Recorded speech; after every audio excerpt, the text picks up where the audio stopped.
जगात लाखो राजा झाले, पण लोकांचा राजा फक्त एकच, छत्रपती शिवाजी महाराज.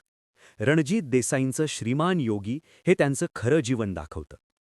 ही कादंबरी सुरू होते बालशिवापासून, जिजाऊंचे संस्कार, ताईसाहेबांचं मार्गदर्शन आणि स्वराज्याची पहिली बीजं.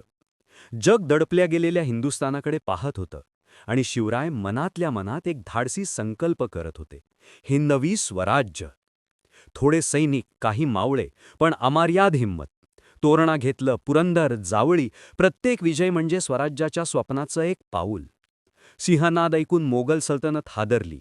अफझलखानाची घातकी भेट, शाहिस्तेखानाचा नाकेबंदी आणि आग्र्याहून सुटका. शिवराय प्रत्येक वेळी स्वतःचीच मर्यादा ओलांडतात. आणि अखेर स्वराज्य फक्त स्वप्न राहिलं नाही. राज्याभिषेकाने शिवाजी झाले छत्रपती श्रीमान योगी. कर्तव्य, धर्म आणि प्रजेवर प्रेम करून राज्य करणारा राजा.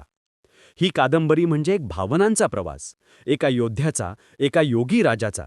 अशा आणखी बुक रीलसाठी फॉलो करा आणि माझ्या यूट्यूब चॅनलवर जाऊन श्रीमान योगीचा संपूर्ण सारांश नक्की पहा.